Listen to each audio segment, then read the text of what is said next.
दोस्तों, आज एक नई कहानी सुना रहा हूँ। अपने दोस्त की नई नई जवान होने वाली खूबसूरत बहन पर मेरा दिल आ गया था, लेकिन वह मुझे भाई कहती थी। मैंने जब उससे अपनी मोहब्बत का इजहार किया तो उसने न सिर्फ मुझे इनकार कर दिया बल्कि मुझसे दूर भी रहने लगी। फिर एक दिन उस पर ऐसी मजबूरी आन पड़ी कि वह मुझे खुद ही फ़ोन करके बुलाने लगी और मुझसे विनती करने लगी कि प्लीज़ यह मेरी प्रॉब्लम हल कर दो। आप जो चाहोगे वैसे ही मैं करूँगी। मैंने कहा, अगर मैं आपका यह मसला हल कर दूँ तो क्या आप रोज़ रात को मुझे टाइम दोगी? वह तुरंत मान गई। खैर 2 महीने मेहनत करने के बाद मैंने उसकी मुश्किल हल कर दी। फिर अपने वादे के मुताबिक उसने रात के वक्त अपने घर बुलाया और मैंने 4 घंटे तक।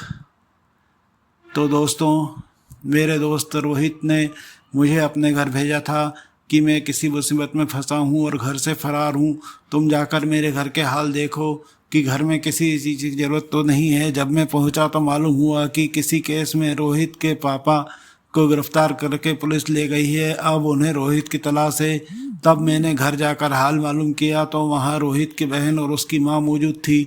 मैं उन्हें तसल्ली दी और हिम्मत देकर जब वापस मुड़ने लगा तो रोहित की माँ ने मुझे आवाज़ देकर कहा, बेटा, हम रात को घर में अकेले नहीं रह सकते हैं।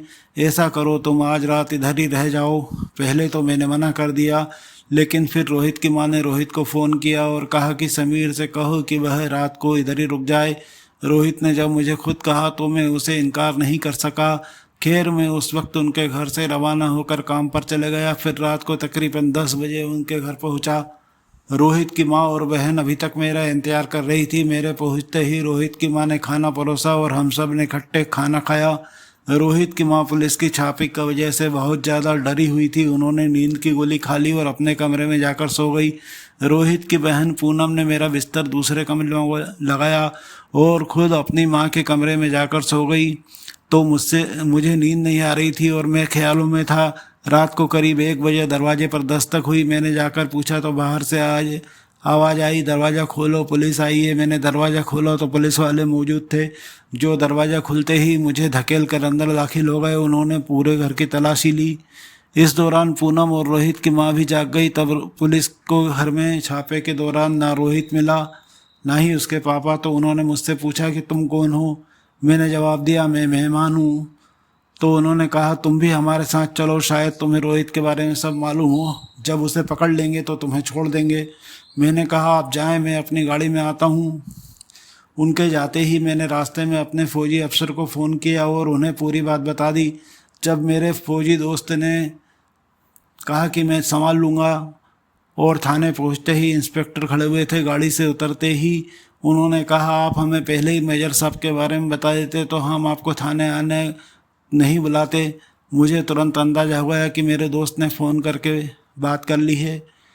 मैंने उसका शुक्रिया अदा किया और वापस रोहित के घर चला आया। जब मैं घर पहुंचा तो पूनम और उसकी माँ सीढ़ियों पर बैठ कर रो रही थी। मुझे देखते ही पूनम दौड़कर मेरे पास आ रही और मेरे गले लगकर रोने लगी। उस लम्हे पहली बार मुझे एहसास हुआ कि पूनम अब जवान हो चुकी है। मेरे मन में अजीब ख्याल आने लगे, लेकिन फिर भी मैंने अपने ख्यालों को झटक दिया।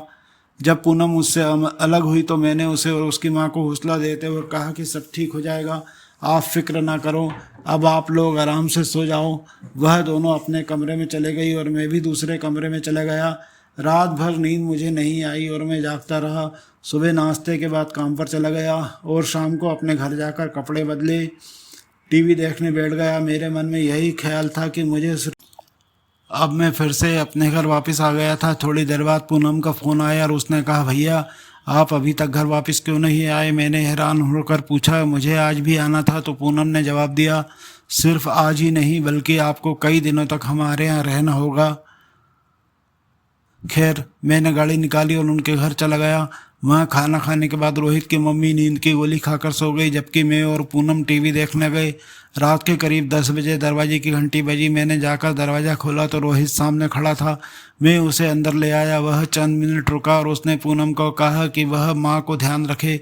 फिर कुछ देर बाद वह वापस चला गया। उसके जाने के बाद मैंने पूनम से कहा कि मुझे नींद आ रही है, मैं सोने जा रहा हूँ। तो पूनम ने कहा, कल रात माँ तो सोई रही लेकिन मुझे नींद नहीं आई। मैं सारी रात जागती रही, इसलिए आज मैंने आपका बिस्तर भी माँ के कमरे में लगा दिया है। मैंने पूनम से कहा कि मुझे उस कमरे में नींद नहीं आएगी क्योंकि मैं तो अकेला सोने का आदी हूँ। तो वह बोली कि यह माँ ने कहा है तो आपको उनकी बात माननी पड़ेगी। खैर मैं उसी कमरे में चला गया जहाँ रोहित की माँ बेड पर लेटी थी और मेरा बिस्तर जमीन पर लगा हुआ था। पूनम खुद सोफे पर लेट गई। हम थोड़ी देर तक बात करते रहे, फिर पूनम सो गई, जबकि मैं जागते हुए सोच में गुम रहा कि रात के किसी पहर मेरी भी आंख लग गई। मगर थोड़ी देर बाद ही रोहित की माँ के खांसने से मैं फिर जाग गया। मैं सोचते सोचते 3 बजे तक जागता रहा। फिर जब पूनम अंगड़ाई लेते हुए उठ गई तब उसने मुझे जगाते हुए देखा तो तुरंत अपनी छाती कपड़े से ढक ली और कहा, भैया आप अभी तक जग रहे हो? मैंने जवाब दिया, नींद नहीं आ रही। वह उठकर बाथरूम चले गई और जब वापस आई तो कहने लगी, आप टीवी लगा लेते। मैंने कहा, इसलिए नहीं लगाया कि आप सबको डिस्टर्ब होगा। इसमें भला डिस्टर्ब वाली कौन सी बात है, चाहे तो मूवी देख ले। मैंने इनकार किया, लेकिन वह कहने लगी, चलो मैं आपको टीवी लगा देती हूँ। मैं भी उसके पीछे टीवी वाले हाल में चले गया, जहाँ उसने टीवी लगाकर रिमोट मेरे हाथ में दे दिया और कहा, जो भी चैनल देखना हो लगा लो। मैंने कहा, एक गिलास पानी ले आओ। तब वह पानी लेने गई तो अचानक मेरे मन में एक ख्याल आया और मैंने अपने हाथ के हथेली देखना शुरू कर दी। वह पानी लेकर आई तो मुझे देखकर कहने लगी, क्या देख रहे हैं भैया? मैंने पूनम से कहा, मैं देख रहा हूँ कि मेरी किस्मत में क्या लिखा है। यह सुनकर मुझसे पूछने लगी, क्या आप हाथ देख लेते हैं? मैंने कहा, बस थोड़ा बहुत। यह सुनकर वह बोली, मेरा भी हाथ देखें। मैंने पहले इनकार किया, लेकिन वह जिद करने लगी। आखिरकार मैंने कहा, मैं देखता हूँ, मगर मुझे इसके बारे में ज़्यादा पता नहीं है। वह तुरंत मेरे पास आकर बैठ गई और अपना हाथ मेरे हाथ में दे दिया। मैंने उसका हाथ इस अंदाज में पकड़ा कि वह थोड़ा शर्मा गई। मैं कुछ देर तक उसका हाथ देखता रहा, लेकिन कुछ नहीं बोला। फिर जब मैंने उसका हाथ छोड़ दिया तो उसने पूछा कि मेरी किस्मत क्या कहती है। मैं फिर खामोश रहा तो उसने दोबारा सवाल किया। मैंने कहा, मुझे तुम्हारे हाथ की रेखाएं समझ में नहीं आई। वह बोली, आप जानबूझकर नहीं बता रहे हैं, प्लीज़ बताइए ना। मैंने फिर उसे टालने की कोशिश की, लेकिन पूनम फिर से जिद करने लगी। मैंने कहा, जो मुझे समझ में आया है वह मैं तुमसे नहीं कह सकता हूँ। तो वह बोली, क्यों नहीं कह सकते हो? मैंने जवाब दिया, बात ही कुछ ऐसी है। फिर मैंने उससे कहा, क्या तुम किसी लड़के को पसंद करती हो? यह सुनकर वह खामोश हो गई। मैंने फिर से अपना सवाल दोहराया है तो उसने हाँ में सिर हिलाया। मैंने पूनम से पूछा कि यह खेल कब से चल रहा है और कैसे शुरू हुआ? तो वह झिझक गई। मैंने कहा, यह बात राज ही रहेगी, तुम बेफिक्र होकर बताओ। तो वह कहने लगी, मैं एक रॉन्ग नंबर से उस लड़के से बात शुरू हुई थी, अभी तक सिर्फ हमने बातें ही की है। मैंने उसे कहा कि उस लड़के को छोड़ दो, तुम्हारे लिए यही बेहतर है। वह हैरान होकर पूछने लगी, क्यों? तो मैंने कहा, यह मैं नहीं जानता, मगर तुम्हारे लिए यही बेहतर है। फिर वह बोली, मेरे हाथों की लकीरें और क्या कहती है? मैंने जवाब दिया, तुम बहुत लकी हो और आइंदा 4-5 सालों में तुम्हारा दूसरे देश जाना होगा। अब मैं ज़्यादा कुछ नहीं बता सकता। मैंने पूनम को हाथ दबाना शुरू कर दिया। मेरी नज़र उसके हाथ की तरफ थी और मैं नज़र चुराकर उसकी जवानी की तरफ देख रहा था। वह यह देखकर शर्म आ गई। फिर मैंने उसकी ठोड़ी पकड़कर चेहरा ऊपर किया और कहा, पूनम एक बात कहूँ? उसने खामोशी से सिर हिलाया। फिर मैंने कहा, पूनम तुम बहुत सुंदर हो, तुमसे जिस इंसान की शादी होगी वह बहुत खुशकिस्मत होगा। यह सुनकर वह शर्मा गई और शर्म से उसका चेहरा लाल हो गया। अचानक पता नहीं उसके मन में क्या आया, उसने मुझसे खुद को छुड़ा लिया और खड़ी हो गई। मैंने उसे पकड़ने की कोशिश की तो वह पीछे होकर बोली, भैया यह सब ठीक नहीं है। यह कहकर वह टीवी हॉल से निकल गई और कमरे में जाकर लेट गई। मैं भी उसके पीछे कमरे में गया तो देखा वह चादर मुंह पर लेकर लेटी हुई है। मैंने उसे दोबारा पुकारा मगर उसने कोई जवाब नहीं दिया। फिर मैंने फैसला किया कि इसको आवाज़ न दूं और खुद टीवी हॉल में वापस आ गया। लेकिन मेरे मन में यह ख्याल घूमता रहा कि अगर पूनम ने सुबह अपनी माँ को सब कुछ बता दिया तो मुझे बड़ी शर्मिंदगी होगी। खैर इसी सोच में सुबह हो गई। 9 बजे करीब पूनम की माँ उठ गई। पूनम ने आवाज़ दी नाश्ते के लिए। मैं कमरे में गया तो पूनम की माँ ने कहा, बेटा तुम्हारी आंखें लाल हो रही है, क्या तुम रात को सोए नहीं? मैंने जवाब दिया, आंटी नींद नहीं आई इसलिए सारी रात टीवी देखता रहा। नाश्ते के दौरान पूनम नीचे निगाहें किए बैठी रही। उसने मेरी तरफ सही ढंग से देखा भी नहीं, ना सही ढंग से खाया उसने। उसके बाद मैं गाड़ी में बैठा और ऑफिस जाने के बजाय घर चले गया। वहाँ पहुँचकर मैंने ऑफिस में फ़ोन किया कि मेरी तबीयत ठीक नहीं है इसलिए मैं आज नहीं आऊँगा। फिर बेड पर लेट गया। वहाँ तुरंत नींद आ गई। शाम करीब 4 बजे मेरी आँख खुली तो मोबाइल पर एक मैसेज आया हुआ था।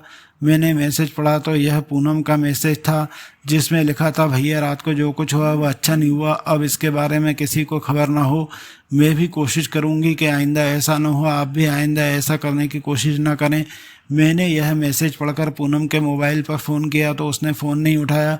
फिर मैंने उसके घर के नंबर पर फ़ोन किया तो पूनम नहीं उठाया। मैंने मैसेज के बारे में बात शुरू की तो उसने कहा, अगर कोई और बात करनी है तो कर लो, यह मामला यहीं ख़त्म हो गया है। मैंने उससे कहा, ठीक है, आइंदा आपके घर नहीं आऊँगी। तो उसने कहा, ठीक है, और मोबाइल बंद कर दिया। उसके बाद मैंने सोचा कि आज के बाद मैं उनके घर कभी नहीं जाऊंगा।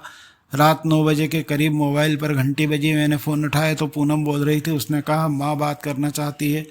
मैंने सोचा पूनम ने शायद अपनी माँ को सब कुछ बता दिया होगा, मगर उसकी माँ ने कहा, तुम कहाँ हो बेटा, आए क्यों नहीं? तो मैंने बताया कि घर में हूँ। तो उन्होंने कहा, तुम अभी आ जाओ, पूनम को बाजार जाना है, इसको ले जाओ। उसके पहले कि मैं कुछ कहता फ़ोन बंद हो गया। मैंने गाड़ी निकाली और उनके घर चल पड़ा। घर पहुंचा तो पूनम खाना लगा रही थी। आंटी ने कहा, पहले खाना खा लो फिर चले जाना। मैंने खाना खाया तो आंटी ने कहा, मैं गोली खाकर सो रही हूँ, तुम लोग बाहर के दरवाजे की चाबी ले जाना और जल्दी आने की कोशिश करना। फिर पूनम ने माँ को गोली दी और खुद तैयार होने लगी। करीब 20 मिनट बाद तैयार होकर वह बाहर निकली तो एक सुंदर सी ड्रेस पहने थी और हल्का सा मेकअप किया हुआ था। बाहर निकलकर चुपचाप गाड़ी में बैठ गई। मैंने गाड़ी स्टार्ट की और चल पड़ा। सड़क पर पहुंचकर मैंने उससे कहा, क्या बात है, खामोश क्यों हो? तो वह चुप रही। मैंने उसे बुलाने की कोशिश की लेकिन वह खामोश रही। आखिरकार वह बोल पड़ी, भैया प्लीज़ ऐसा न करे, यह ठीक नहीं है। मैंने कहा, कुछ भी गलत नहीं है। तो उसने जवाब दिया, यह सब नाजायज़ है, मैं सिर्फ उसी इंसान के साथ रहूंगी जो मेरा पति होगा। मैंने हर्ष से कहा, बेवकूफ़ लड़की, तुमने अभी तक मुझे पहचाना ही नहीं। मैं ही तो वही इंसान हूँ जिससे तुम्हारी शादी होगी। वह मेरी तरफ हैरान होकर देखने लगी। शादी से पहले तक पूनम ने मुझे खामोशी से देखा और मैंने कहा, तुम कितनी खूबसूरत हो। तो मुझे रात को पता चला। मैंने फैसला किया है कि अगर मैं शादी करूंगा तो मैं सिर्फ तुमसे ही करूंगा, लेकिन पहले तुम्हारे भाई का केस ख़त्म हो जाए तो मैं अपने घर वालों से बात करूंगा। वह कहने लगी, मुझे कोई एतराज़ नहीं, लेकिन मेरे ख्याल में भाई और पापा नहीं मानेंगे क्योंकि हमारे ख़ानदान में गैर बरादरी में शादियां नहीं होती है। मैंने उसे तसल्ली दी और कहा, मैं उन्हें भी मना लूँगा, पहले तुम अपना मूड तो बनाओ। तो वह कहने लगी, ठीक है। फिर हमने कुछ और बातें की। हमारी गाड़ी बाज़ार पहुंच गई जब पूनम ने अपनी ज़रूरत की चीज़ें खरीदी और गाड़ी में वापस आकर बैठ गई। कहने लगी, चलो घर चलते हैं। मैंने कहा, हम पहले आइसक्रीम खाएंगे फिर चलेंगे। तो वह नहीं मानी, लेकिन मेरे कहने पर मान गई। फिर मैंने आइसक्रीम मंगाई तो वह कहने लगी, भैया मेरे लिए मैंगो फ्लेवर मंगवा लीजिए। मैंने कहा, अब सिर्फ मैं तुम्हारा भाई नहीं रहा। तो वह कहने लगी, घर वालों के सामने तो भैया ही कहूँगी, जब तक तुम उनसे बात नहीं कर लेते। यह सुनकर मैं खामोश हो गया। जब हमने आइसक्रीम खाकर घर पहुंचे तो पूनम ने मेरा बिस्तर लगा दिया और मैं टीवी हॉल में जा बैठा। कुछ देर बाद वह आई और कहने लगी, बिस्तर लग गए हैं, जब सोना हो तो आ जाइएगा। मैं भी थोड़ी देर बाद सो गया। सुबह 7 बजे मैं उठा तो उसकी माँ नाश्ता बना रही थी। मैंने पूछा, आंटी पूनम कहाँ है? तो वह कहने लगी, उसे बुखार हो गया इसलिए मैं नाश्ता बना रही हूँ। मैं नाश्ता करके ऑफिस चले गया। शाम को जब दोबारा घर वापस आया तो वह अभी भी बेड पर लेटी हुई थी। मैंने उससे पूछा, क्या बात है? वह कहने लगी, सर में दर्द हो रहा है, अब थोड़ी सी दर्द में कमी हो गई है मगर दर्द अभी भी बर्दाश्त नहीं हो रहा है। मैं उसे डॉक्टर के पास ले जाने को कहा तो वह इनकार करके अपनी माँ के बारे में कमरे में लेट गई।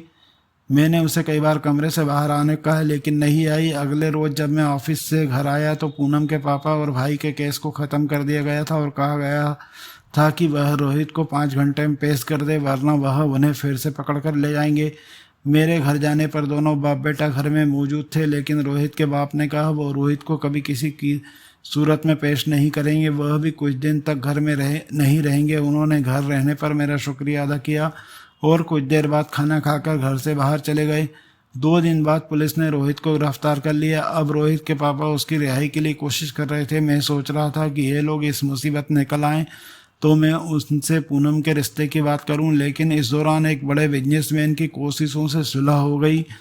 सुलह के लिए 2 लाख और अपने एक 40 साल के उम्र के आदमी से पूनम का रिश्ता मांगा गया। रोहित के पापा ने उसके बेगुनाह होने के बावजूद यह दोनों शर्तें मान ली, क्योंकि तमाम सबूत रोहित के खिलाफ जा रहे थे। चंद दिनों के अंदर ही पूनम की शादी हो गई।